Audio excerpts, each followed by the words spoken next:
Toute la vie des sociétés dans lesquelles règnent les conditions modernes de production s'annonce comme une immense accumulation de spectacles. Tout ce qui était directement vécu s'est éloigné dans une représentation. Les images qui se sont détachées de chaque aspect de la vie fusionnent dans un cours commun où l'unité de cette vie ne peut plus être rétablie. La réalité, considérée partiellement, se déploie dans sa propre unité générale en tant que pseudo-monde à part, objet de la seule contemplation. La spécialisation des images du monde se retrouve, accomplie, dans le monde de l'image autonomisée, où le mensonger s'est menti à lui-même. Le spectacle en général, comme inversion concrète de la vie, est le mouvement autonome du non-vivant.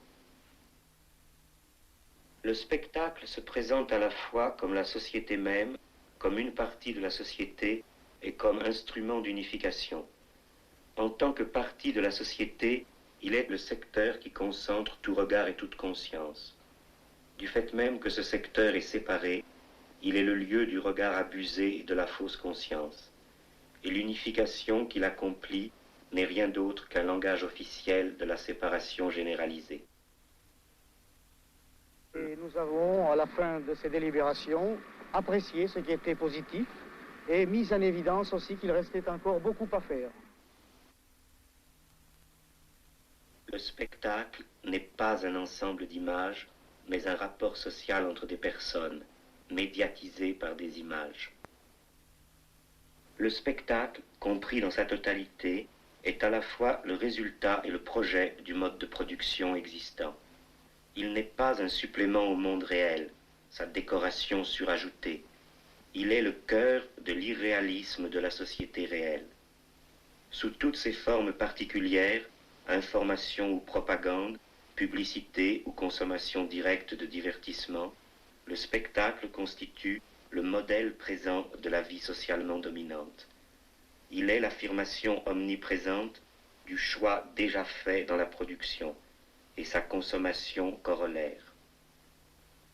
La séparation fait elle-même partie de l'unité du monde, de la praxis sociale globale qui s'est scindée en réalité et en image. La pratique sociale devant laquelle se pose le spectacle autonome est aussi la totalité réelle qui contient le spectacle. Mais la scission dans cette totalité la mutile au point de faire apparaître le spectacle comme son but. Dans le monde réellement renversé, le vrai est un moment du faux. Considéré selon ses propres termes, le spectacle est l'affirmation de l'apparence et l'affirmation de toute vie humaine, c'est-à-dire sociale, comme simple apparence. Mais la critique qui atteint la vérité du spectacle le découvre comme la négation visible de la vie, comme une négation de la vie qui est devenue visible.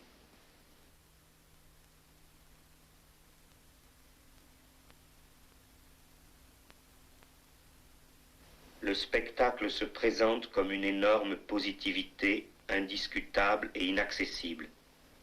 Il ne dit rien de plus que « ce qui apparaît est bon, ce qui est bon apparaît ».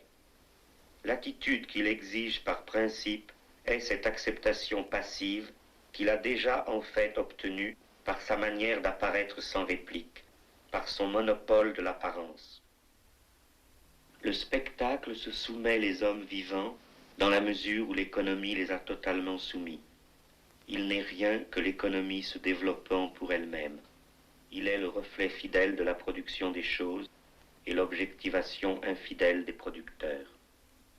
Là où le monde réel se change en simples images, les simples images deviennent des êtres réels et les motivations efficientes d'un comportement hypnotique. À mesure que la nécessité se trouve socialement rêvée, le rêve devient nécessaire.